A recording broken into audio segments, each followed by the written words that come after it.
So I'm standing in this guy's kitchen, and he pulls out a vial of acid. And, the plan, so I'm with this guy. His name's Tommy. The plan was to take 20 drops of the vial, and we were going to kill the vial. And that was the plan for our evening. And, so he's got the vial in his hands. He's showing it to me, and, he unscrews it or whatever. And, he's getting ready to, drop for us. Because basically he was just going to drop into my mouth and his mouth and just kind of keep going back and forth until we did all 20. So, we're, we're like, all right, let's do this, and he drips me first and then him, and then just kind of goes back and forth. And I remember we hit number 5, and that's the amount, I previously had done 5. So that was the most I had ever done and could compare to this experience. And, so at 5, we're starting to go, we're starting to think. And, when we hit number 10, we decided that we ought to stop there, because we're both kind of looking at each other like, should we push this any further? I think maybe let's just, we'll go for double what we've done before. That seemed pretty comfortable and not too much more ridiculous. So, the plan from there was to kind of go and take a walk. Really, instead of doing fuck all, because when you're coming up on acid, you really want to hopefully do something to kind of occupy your mind, or meditate, or, you gotta do something to help you get through that first initial come up. So we decided to go take a walk, and, we leave the apartment, and already leaving this apartment, I'm feeling some effects. I'm feeling really kind of like all excited and anxious, and like my voice is a little shaky. And kind of honestly telling the story now, this happened about 1.5 years ago, but I still remember it like it was yesterday. And the funny thing with psychedelics is they're basically Russian roulette, except where every barrel of the gun is loaded. And if that makes sense to you, then that's awesome. But that's kind of how I think of it, because look, you're going to get hit. You just don't exactly know with what. And, with 10 drops of this stuff, I mean, this was pure LSD. This was very potent. This was strong shit, And so 10 drops of it, will do you plenty. I mean, I've done 5 before, and man, that was, the 5 felt like riding a bike with training wheels and a parent holding you on each side. That's how the 5, and I'm talking about drops, or, if you don't know really acid at all, a drop is, you would put a drop of LSD onto a tab. So if you ever see people with those little paper tabs or whatever, it's got a drop of acid, or LSD, acid, LSD, same thing. They're just different ways to say the same thing. But that's how the 5 felt compared to the 10. And but we'll get into that, right? Because we're just now taking a walk, probably 30 minutes, probably 20 minutes in. And one thing too to mention, really the coolest things to see on acid or psychedelics is, nature, views, textures, lights, sunsets. I mean, go out and look at things, that already look really beautiful. You could, go on your computer, your phone, and find crazy things on there, but find real things in nature or in the real world that just, are already beautiful, and try to go witness those things, because with the state of your mind and the elevation of your senses, it's so much more remarkable, and you see so much more within it because of all the geometry and everything. But basically, we take this walk around the neighborhood, right? And we get back, and the way that we came, we had to go down a hill, and so we had to go back up the same way we came. And by this point, it's really starting to kick in. And I'm starting to feel a little bit worried, and we got to go up. I mean, it's not a little hill. I don't want to be like this is Mount Everest or anything, but this is a big ass hill, okay? And we got to get up it, and we're really starting to come up pretty damn good. So I remember getting to the top, and we had to sit down from there because it was like you start feeling really weak is the only way I can put it, and you just start feeling like you're almost like you're leaving your body or something. Like, it's really weird. You just have to like submit, you know. You can't fight it. You can't, you know, you just have to submit, surrender to it, and let it take you. But we're sitting on the top of this hill, and I'm thinking I'm gonna Jack and Jill my way down, because I'm just sitting there. I'm like, there's no way, you know, I can move, you know, except for maybe if I got pushed and I rolled down the hill. And so, hold on, I gotta pour this tea. And so, we're both feeling it heavy, me and Tommy, and, you know, we're just kind of looking out at the view and appreciating it, but at the same time thinking, oh fuck, are we gonna be okay? Like, we're looking at each other kind of like, dude, we gotta get back inside, or, you know, this is not gonna be a good experience if we don't get back inside and get somewhere safe. So somehow, and I really mean somehow, I don't know how, we just stumbled through the parking lot, because we were on the edge of the complex, and we stumbled through the parking lot, and somehow we get back there, because look, I don't really have much of a clear memory of that, because it was so overpowering that if anything, I was just trying to focus on making sure I was like stepping on the ground. It felt like there were points where I had to damn near crawl, but I don't really know. Like, that's just how it felt. I was just like, I could barely hold myself together. And so if somebody saw that, they would have just hopefully looked the other way, but you never know. And we make it inside, but we let his key was in the keyhole, and we shut the door. And we never locked the door, apparently. We didn't have enough time. Because, I mean, this thing was hitting like a tsunami. It was coming far and wide and strong, and you could not stop it. I mean, you just had to hang on and pray for dear life. And that's what I was doing. I was glued to the floor for at least 45 minutes, just staring at the ceiling, feeling like I was going back in time. It was a really weird feeling. Like, I felt like I was leaving this reality and going back into some, I don't even know. It just felt like I was completely leaving the time period I was in. And, you know, after those 45 minutes were over, I didn't know chalk from cheese.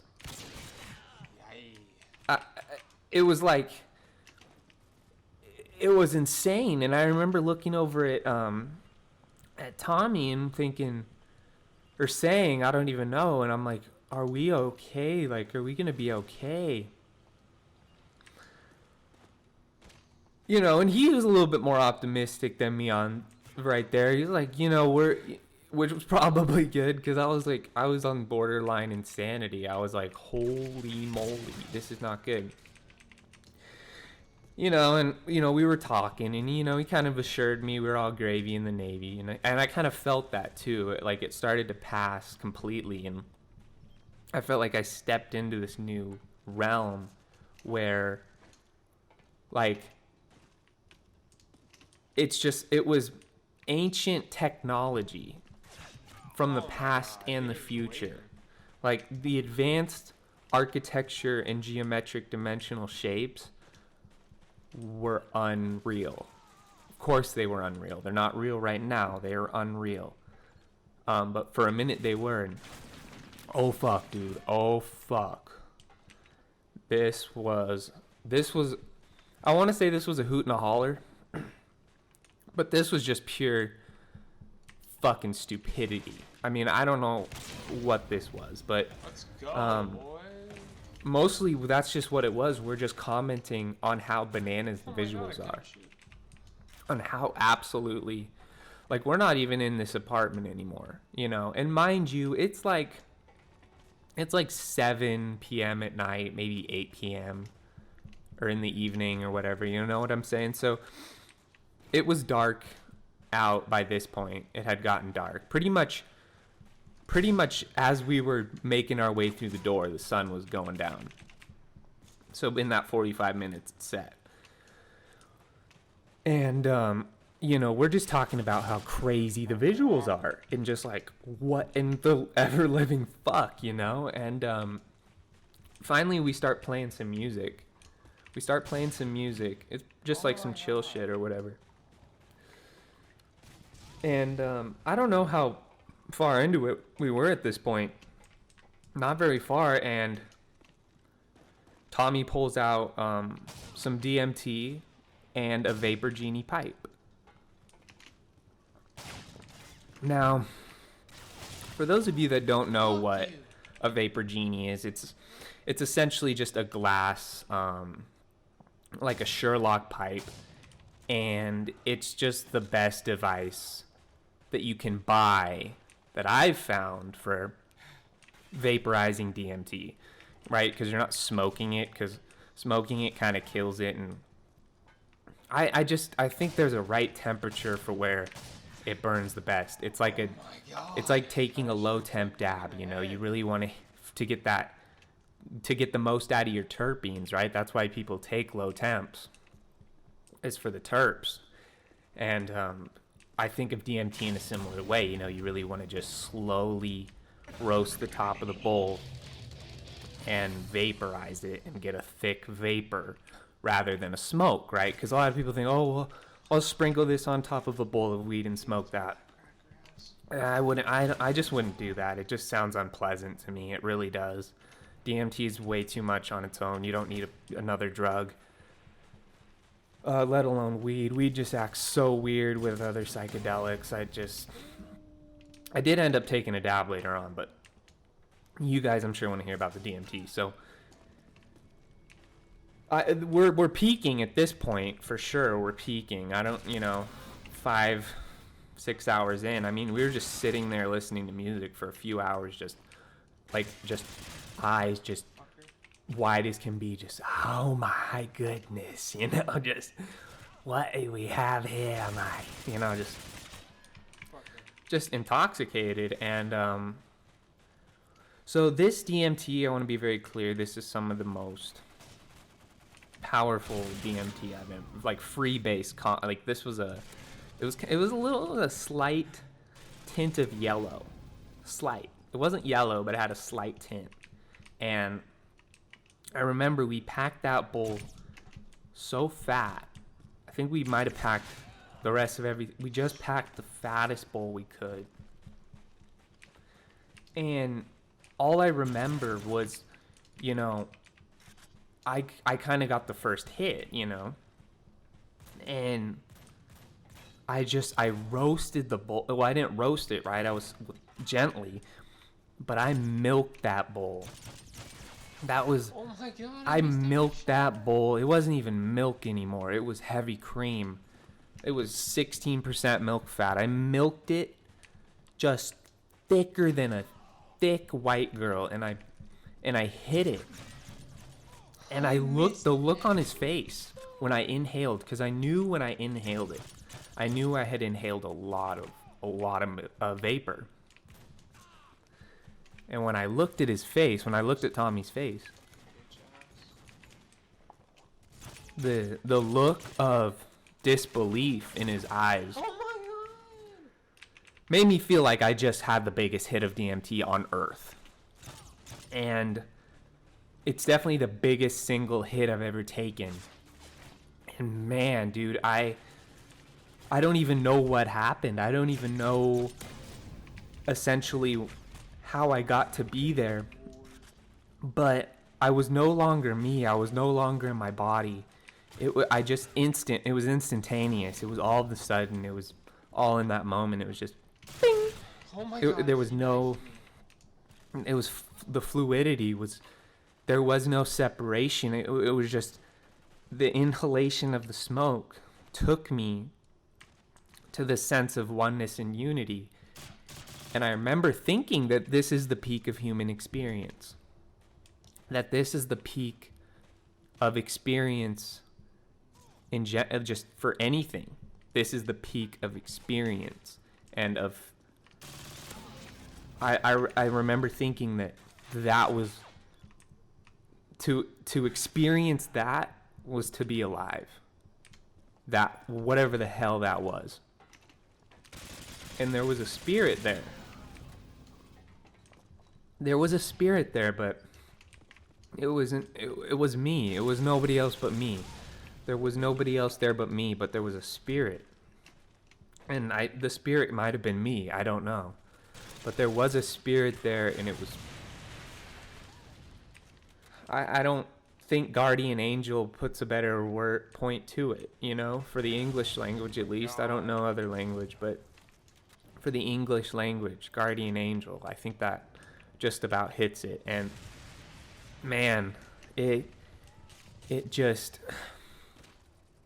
was like I can't say how good the feeling was, because it was all feeling, but it was so powerful and so overwhelmed. Like, I didn't have a body.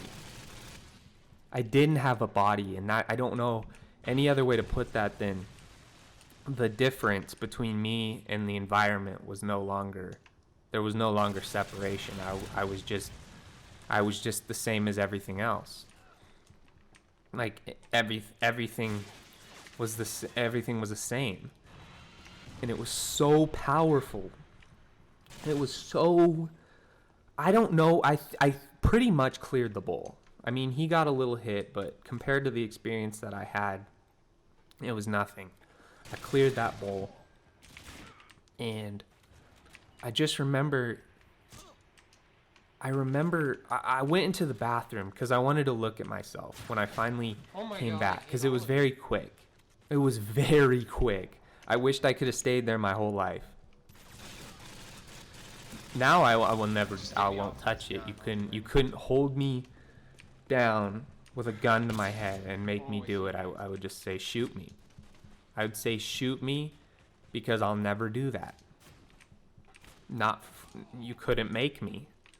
But in that moment, and hell, if I would have had more DMT, I would have smoked all the DMT in the world. I would have smoked every last flake of it. Speck, crystal, everything. I would have smoked it all in that moment. But I remember looking in the mirror and just not really seeing me. Like, it wasn't me. There was something there, but it wasn't me. There was someone there, I guess. It was a person, but it wasn't me. Like, it wasn't me that I was seeing. And I remember taking a piss. And this was probably one of the best parts.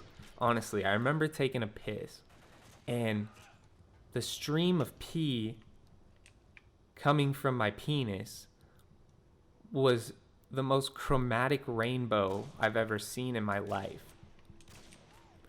It was like, shit.